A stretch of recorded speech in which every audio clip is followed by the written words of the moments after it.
So Canada can score. Slovakia, you good over there? Sorry, I can't stop joking today. Gold medal, let's go! Welcome back to On the Fly. We're previewing the predicting and recapping World Junior Championships, our Men's World Championships, the Women's World Championship, the U18 Men's World Championship. Expect the unexpected. Absolute abomination of the Canadian Junior National Team. I have a couple extra words I want to use on that one. And it's Freebird. Freebird, Freebird, Freebird. Of course, the Olympics are just around the corner. I'm going to coin it the rivalry day. World Junior History! Your home for international hockey. This is On the Fly.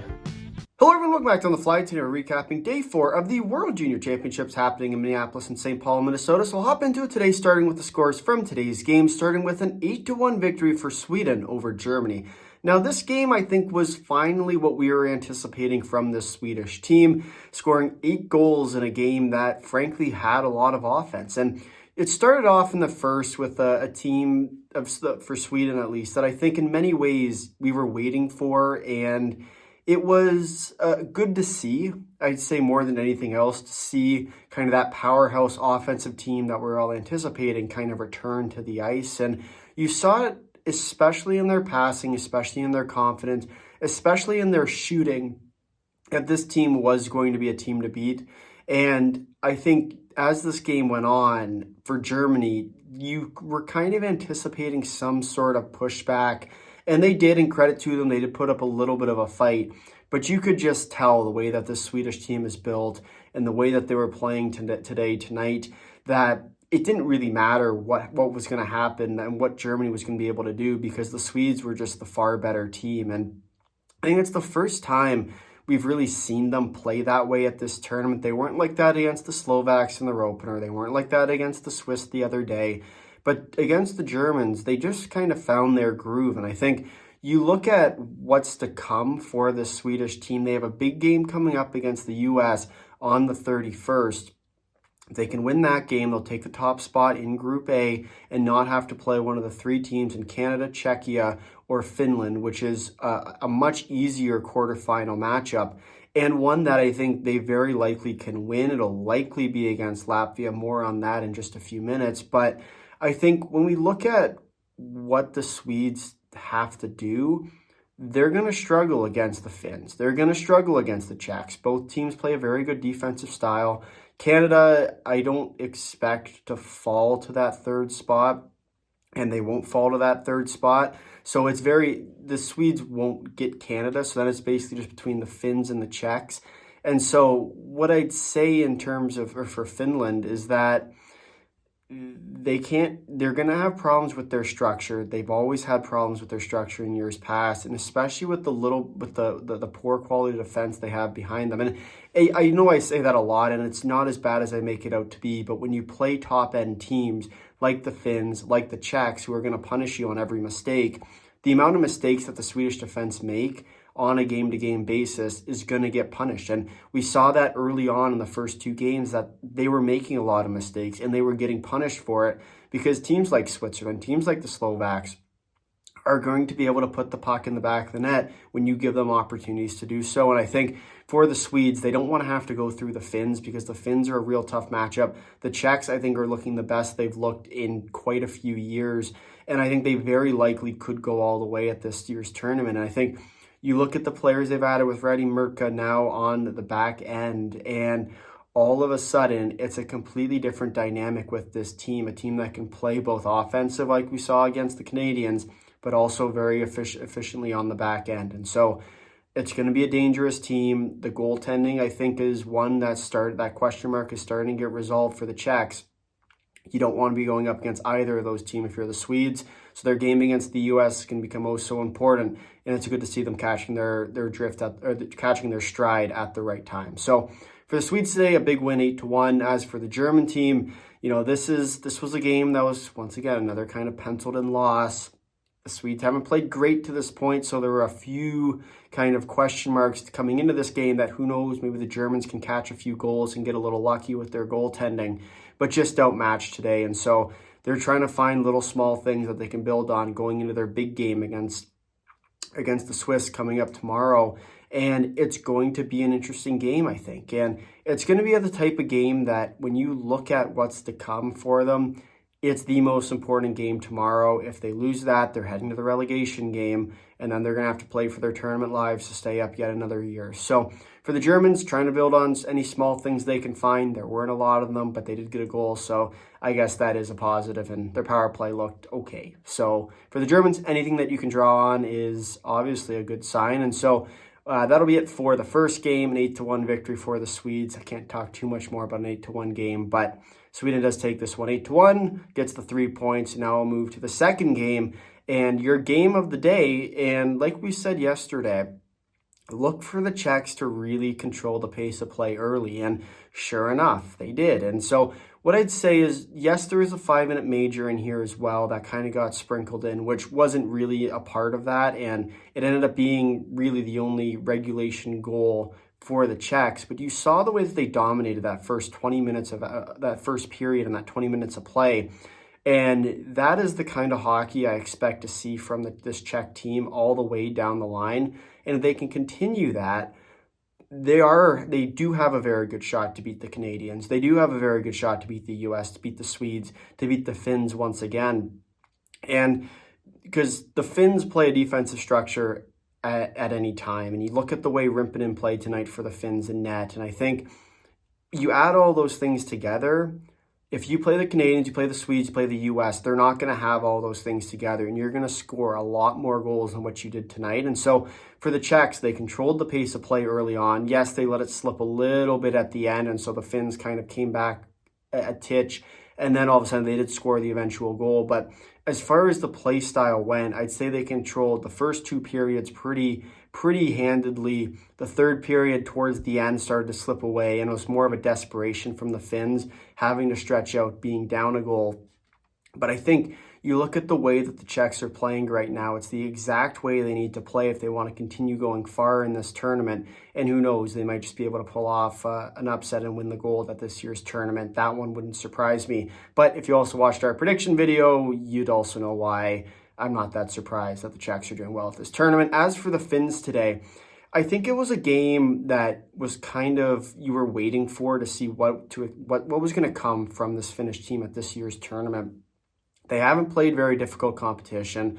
They walked through the Danes, they walked through Latvia, and this was really their first test. And I think it's a good first test, and it really showed what to expect from them when they do play good competition. And they are going to be going up against a real tough team in Canada on the 31st for their chance to avoid becoming that third spot in Group B. And so what I'd say for the Finns is you're looking for positives out of this game. Rimpinen played excellent. You're going to need him to be real good against the Canadian team, who's been known to score goals at this tournament and also struggle at times when they can't find the back of the net. For the Finns also, they're playing a very similar structure to the way Latvia does, which means you're going to have to generate some offense at some point in that game against the Canadians. You have 2 games worth of that, whether it be the Latvian game or the Danish game. Yes, today was a little bit more tight, but they still found their way to score the goal, force overtime. And so I think there are a lot of positives to draw.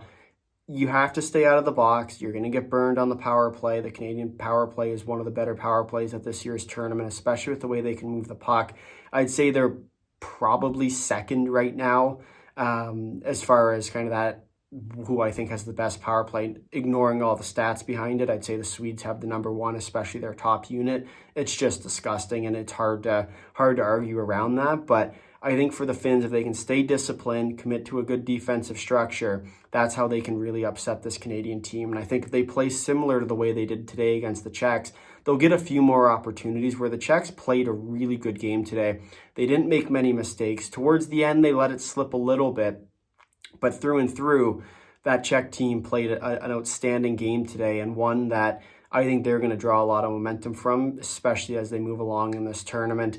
But you even talk about that overtime goal, and that one was absolutely filthy. The between the legs top shelf goal from Adam Juracek. That's the kind of goal that I think you remember and you build a lot of momentum on from this Czech team. They're going to go play Latvia on the 31st.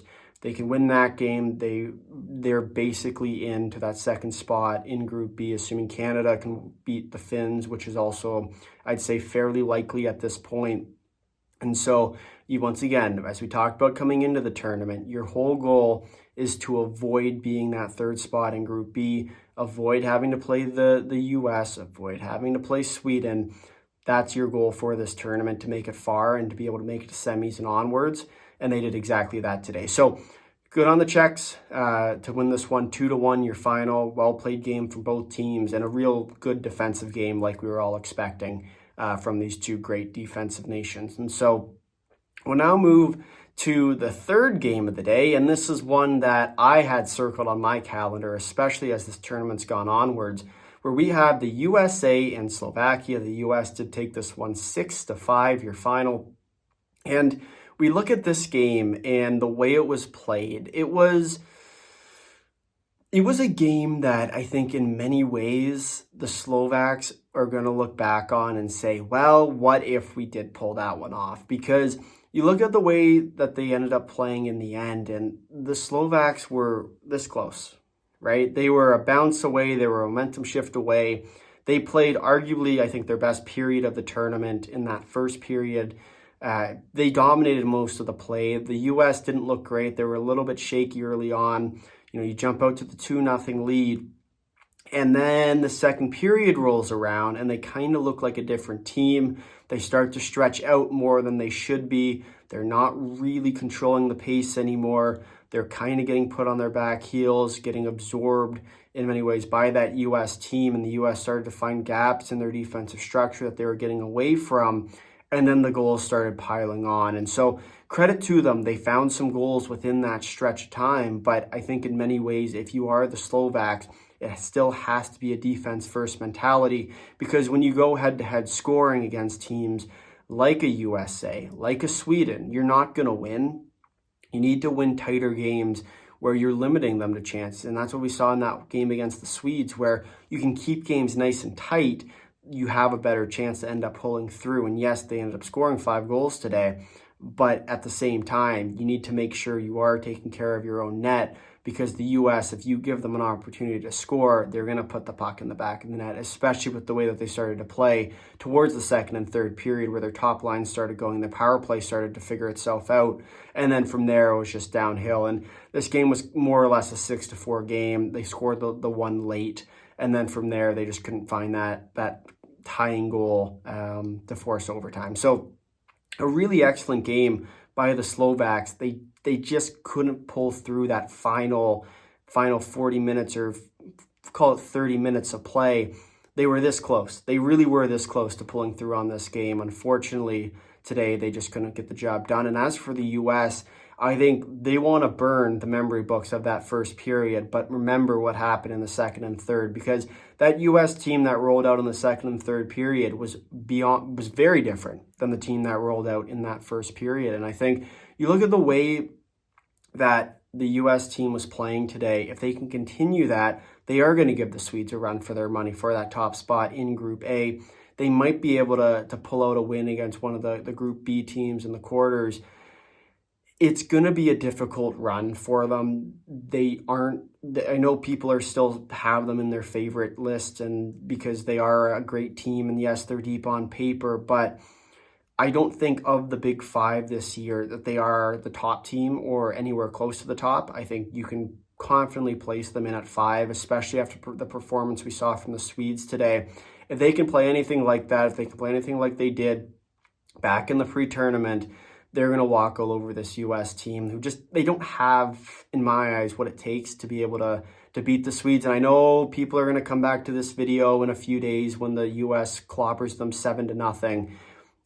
But what I would say about the U.S. team is they don't have that goaltending. They don't really have that defensive capability, especially with the loss of Cole Hudson, and their offense hasn't really been performing. Yes, they kind of found their groove today, but if they go cold like they have for most of this tournament, they are really going to struggle against the Swedes, and I have a feeling that game might get ugly real fast. So just something to keep an eye on. If the U.S. can continue to play like they did in the second and third period, they will be just fine throughout the rest of this tournament. But if they start to play like they did in the first, if they start playing like they did the last few games, they're really going to have a problem, especially if they fall asleep in the first period, like has kind of been a trend throughout this tournament. If they fall asleep in the first against the Swedes, they're going to get rolled over. So for the U.S. today, a 6-5 win. They pulled out the victory, comeback win at that, and one that you wanted to see, especially as their star players started to figure itself out. Then we'll go to the last game of the day, a 9-1 game between Canada and Denmark. I'm not going to talk too much about this one. It's hard to talk about a 9-1 game. I know we spent quite a few minutes on the Sweden-Germany game, 8-1. But what I would say for the Canadians is that they need to figure out how to avoid being too pretty. I know I've said that a lot so far this year, but I think it is important to also take into consideration that if Canada played this game at 25%, 30% of their effort, they probably still pull out a win in this one. And as much as I love our Danish friends and viewers, this Danish team is not built to compete against Canada. They're not like Latvia, where the Latvian team has a really good structure in place, and that's how they can kind of chip away at the Canadians. The Danes play a little bit more loosely, and they get punished by teams like Canada. But we'll talk about it more in the news because, frankly, a 9-1 game, it's hard to kind of put to words what any main things to take away from it. So we'll go to the news now. Start with the return of the Swedes, and I think for the Swedes, it's all comes down to if they can continue performing at the offensive level they have been, especially in this game, and kind of ignore their previous games where they couldn't really figure it out aside from on their power play. They keep that hot streak going against the U.S., they'll be just fine. They'll take the top spot in Group A, and then they'll have a nice game likely against the Latvians in the quarterfinals. But if they start to struggle and all of a sudden they go cold, that's where teams like the U.S. can kind of battle its way back. That's where teams like Latvia can kind of battle their way back and make games more interesting than they should be. For Germany, you're going to hear it a lot. It's one matters. And they have a real big game coming up tomorrow against the Swiss, a chance to get themselves out of the relegation game. They can do that. They will be okay. If they can't, though, they'll be sent to the relegation game to likely face off against Denmark in a one-game knockout. The loser will be sent down to Division 1A. The winner will stay alive for next year's tournament. Norway will be the team that replaces the loser of the relegation game for next year's tournament. And then for Czechia with potential, the Czech team this year especially, I think, has a lot of potential to go far. I think we saw that potential kind of start to show itself, especially in that first period where they dominated that Finnish team. I think they can continue that throughout the rest of this tournament. Look out, because this Czech team might just be the one to do it. For Finland, they were simply outclassed today. And you look at the way the Finns played, unfortunately for them, they struggled to get much going. Most of their offensive chances were towards the end of that third period, where it became more of a desperate effort. And you look at the chances that were traded the other way, they simply got beat today by a better team. And in my eyes, they were lucky to get the points that they did, because they shouldn't have got those points. And the Czechs should have won that game by a lot more. Brimpinen played really well, and that's why you put a lot of faith in your goaltending. But at the end of the day, you need your defense to play well. You need your offense to play well if you want any shot at upsetting a bigger team at this tournament. As for the U.S., I think today was more or less a wake-up call for them. We saw their performance, especially as that game went onward. We'll see if they can continue their success into their game against the Swedes. For Slovakia, with cough. Unfortunately, today they did choke away their lead. A potential upset in the making just kind of slipped through their fingers at the end of the day. As for Canada, with KISS, which means keep it simple, stupid. And what I'll say for this Canadian team is they have a tendency to make things a lot harder for themselves than it needs to be. A lot of that comes from their fancy passing. A lot of that comes from not shooting the puck. But sometimes it's just easier to shoot the puck and go get the rebound. The first two periods, once again, I understand that it's Denmark. I understand that you don't really have to put much effort into it. But understand that if you put that kind of performance out against Latvia like they did, you're going to get beat. If you put that performance out against your quarterfinal opponents like Slovakia or Switzerland or maybe even Germany, you're going to get beat. And so for this Canadian team, pucks to the net, pucks in deep, cycle passes, don't do anything fancy, don't force passes. You're a good enough skilled team to work around the perimeter, find chances, but when you get the chance, you have to shoot it on net. Don't make 3 passes before you shoot the puck because you have to just shoot the puck. It's a lot easier. For Denmark with the Hail Mary, and they will play Latvia tomorrow. I think that game is becoming an increasingly daunting game for them. I don't think that it's going to be as tight as people might think, or as I might have predicted at the start of this tournament. I think the Latvians are slowly but surely demonstrating why they are the team to beat in kind of that bottom side of the group and why they give Canada so many problems. I think the Danes are likely going to get exposed in that game. They'll make a lot of mistakes. The Latvians will capitalize on those mistakes, and then that's where the score will really get kind of stretched. A lot of the offense from the Danish team comes from one line, and that's their top line. So if that top line gets shut down, it's going to be a very long game for the Danes, and so we'll see in that game tomorrow whether or not they're going to be able to pull off the quote-unquote upset and send Latvia to the relegation game. But we'll now move over to the standings. And so what I will preface our standings talk with is we are going to spend a lot of time tomorrow on the standings, breaking down all of the what-ifs. Today is going to be a little bit more simple, just talking about the games for tomorrow, what's going to happen. But tomorrow's recap videos will break down every single what-if for the December 31st games, which will break down all the 3-way tiebreakers, which are still a possibility. It will break down all the different scenarios that might happen on the 31st games. We're just going to break down it in a very simple way today, what to expect. So we'll start here with Group A. So the U.S. and Sweden both tied in first place with 9 points each. Slovakia in third place with 3 points. Switzerland in fourth place with 2 regulation losses. And Germany in last place with 3 regulation losses. Reminder, the bottom team in both Groups A and B will both be sent to a 1-game relegation, where the loser will be sent down to Division 1A. Group B will be first place. You'll have Canada with 8 points, Finland in second with 7, Czechia in third place with 5, Latvia in fourth place with 1 point, and Denmark in last place with 0-3 regulation losses. So the what-ifs for tomorrow's games: Latvia plays Denmark, Switzerland plays Germany. And so what do you have to look at? So for Germany, if Switzerland beats Germany in any fashion, Germany will be the team sent down in Group A. If Germany is to beat Switzerland, then we're going to kind of push that to tomorrow because Switzerland is still alive. There's a potential for a 3-way tiebreaker if Germany were to win in regulation. That 3-way tiebreaker would be because of the Switzerland-Slovakia game on the 31st, where the Swiss could get those 3 points. Otherwise, if it's an overtime game where Germany takes 2 points, Switzerland will get 1 point, then it'll be on Switzerland to get the 3 points tomorrow, or 2 points. They basically need to beat Slovakia on the 31st. So the very simple way of thinking of it is, if Switzerland beats Germany, Switzerland's going to move on to the quarters. Germany will be the team that's sent into the relegation game. If not, then it's going to be more complicated than that, and you should come back tomorrow for tomorrow's video. As for Group B, same sort of thing. If Latvia can win the game or push it to overtime, then all of a sudden it becomes more interesting. But the win would get them there. If they win in overtime, it'd get them there as well, because Denmark with 0 points and playing their last game tomorrow can't get any more points. But if Denmark gets the win, then it'll be between Latvia and Czechia. If the Latvians can beat the Czechs, then all of a sudden it creates a whole new batch of scenarios.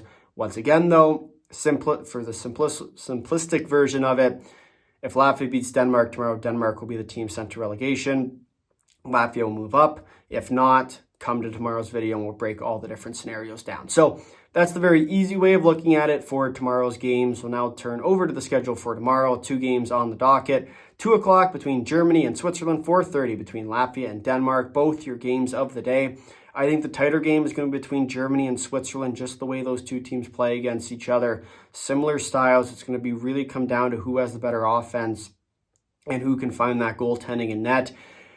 It's going to be a good game. And I think you look at the way these two teams are built, they're built fairly similar. The Swiss have a little bit of an edge as far as the team roster goes, but you look at the way they've been playing, Both teams have been riding hot hands. Both teams have nearly pulled off upsets against some of the better teams at this tournament. And now I'm interested to see what happens when these two play against each other. The Swiss haven't played Slovakia yet, so we haven't really seen the Swiss kind of take control of the pace of play in a game yet.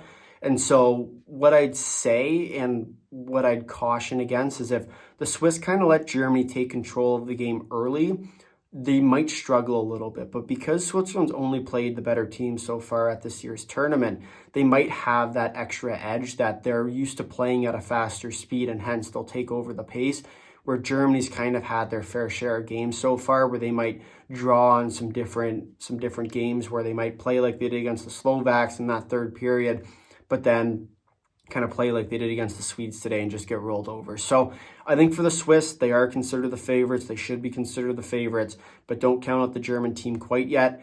As for the second game of the day between Latvia and Denmark, look for the Danes to try and get some offense in early. If they can find some good looks, don't be surprised to see the Danes start to generate more and more chances, especially pushing that offensive end. But if you see the Latvians really control the defensive end and cycle to controlling the pace on the offensive side, they're going to make a few mistakes, but it's just going to come down to if the Danes can capitalize it coming the other way, because if they can't, they're going to get sent home. But for the Latvians, if they can continue to push the pace of play while also playing and sticking inside their defensive structure, they're going to be just fine in this game. And I expect them to be just fine taking this one fairly handedly. Although, once again, this tournament has shown that there's no locks or guarantees aside from maybe Canada beating Denmark today. That was probably about the only one we've seen. So just to take in Finland, Latvia. But that's more or less what to expect for tomorrow. Your two games, both games of the day between Germany and Switzerland, Latvia and Denmark, 2 o'clock, 4:30. Both those games with heavy relegation implications to them. A reminder, we will break down all the what-if scenarios tomorrow, so be sure to come back for that, as we will break down the rest of the group, who can win the groups, who's going to come second, third, and fourth, and fifth, and first, and the rest of it. So we'll break those down in a lot more sort of detail, if you will, but that will do it today for our scheduled programming. We'll now go into live questions. We do post on Twitter, X, at OnTheFly1515, asking for your thoughts and opinions and questions on the day. We have one question comment from today that is from Nick, the IIHF fan, who says, Canada did what needed to be done and secure the top 2 Group B spot, which is all one could really ask for at this point. Also, they and Sweden both needed their respective results from today badly. For Finland, Czechia, I expected a close game, but not one played like that. And so what I'd say about these two games is for Canada, it was good to see them back on the scoreboard. They locked up at least the second spot in Group B, which is really important. Once again, you don't want to have to play the Swedes or the US in the other side in Group A, especially in that quarterfinals where you basically have to go through 3 of the top teams to get to the gold, where now you only kind of have to go through 2 of them. But what I'd say once again is it's not a lock. It's not easy at this tournament, as was shown by these guys the last 2 years, where they weren't really expected to beat Canada. Last year they were, just because of the way Canada played throughout the prelims. But you know, the Czechs showed Canada they're not unformidable at this tournament, and I think in many ways they can be beat by any of these teams. If the Swiss put together a good game, if the Slovaks put together a good game, heck, if even Germany puts together a good game, and Canada plays poorly, they get too fancy, they get sloppy in their own end, they're going to get punished by these teams. And so for Canada, it's not a guarantee. And I think that's one of the things that fans especially need to get through their heads, is that we've seen it the last few years. Nothing's a guarantee in this tournament anymore, especially for this Canadian team who's showing time after time that they don't actually learn anything from their previous results. So I'd caution against going too far on the, hey, great, we got through the top 2 teams, we get to play an easier one. They do get to play an easier one, but they still have to play like themselves if they want a chance at winning. Then to Sweden, big win for them as well. I think it was good to see them kind of get back and get that spark, to see them back to the level of play that you're all expecting from them. But in the same time, it's a little bit more difficult to keep that. And we've seen that throughout these kind of tournaments where they might play a really good game and the very next one is an absolute stinker. So for Sweden, we'll see if they can continue that. A big game coming up on the 31st against the U.S. And then the third part of that comment question was Finland and the Czechs. And that game was physical. And it was one that I don't know if it surprised me because those two countries are a relatively large team as is, and the way that they play hockey is it's hard. It's hard hockey. They block a lot of shots. They play defensive hockey. They're good in their own end. And so I don't know whether that physicality helped this game along or if it kind of hindered it. You start with the early 5-minute major. That never helps. But at the same time, it's an interesting game from there where there is a bunch of physical activity after the whistles, and you are getting closer and closer to getting those penalties and trading those penalties. And so what I'd say is for the Czechs, that's the kind of gold medal game they're going to want to play if they get to that stage, whether it be against any of the teams they're going to play. Because I think if the Czechs play the way that they did for that first two periods and kind of fix it in the third, they can definitely beat Canada, especially if Canada doesn't bring their A game. They'd probably beat Sweden regardless of the game they bring. They'd probably beat the U.S. regardless of the game they bring. And they'd definitely beat Finland if that game plays out 10 times. They'll probably win 9.5 of them. And so for the Czechs, continuing to play their style. For the Finns, it's looking for offensive opportunities. They didn't get much going today. At some point, I know they are a patient team. They like to try and draw out mistakes. At some point, you have to be the team that forces those mistakes. We didn't really see that today, and that was the end result, and that's why the game was a 1-1 game going into overtime, because the Finns didn't really force anything. They ended up catching a mistake near the end of the game where they left arguably the Finns' top shooter wide open, and he's not going to miss from that spot. So I think for this Czech team, continuing to play their hockey, if they can keep it going, they in my eyes are becoming the favorites for gold again, and it's only a matter of time before the Canadian team snaps it into gear. But if they can't figure it out in the next game, they'll play the Finns, where that's going to be a good game. I think you're going to see that defensive style come in handy. But if they can't figure it out there, if they can't figure it out in the quarters, they're going to struggle against this Czech team. And so very excited to watch that game. I don't think it's going to be as high scoring as one might have anticipated, especially after their previous one. But I do think it's going to be a game that's going to be very similar to this Finland game, where it's physical after whistles, especially with everything that happened earlier. But it's going to be a good day tomorrow. We have two big games all happening for that relegation spot. The winners likely will move on and avoid relegation. The losers likely going to be playing in that one-game playoff. Be sure to stay tuned for the coverage and our what-if scenarios tomorrow. But with that, if you made it this far in the video, thank you for watching. If you'd like to drop a like, if you realize you're subscribing, tell all your friends and comment down below your thoughts on Day 4 of the World Junior Championship. Until next time, see you.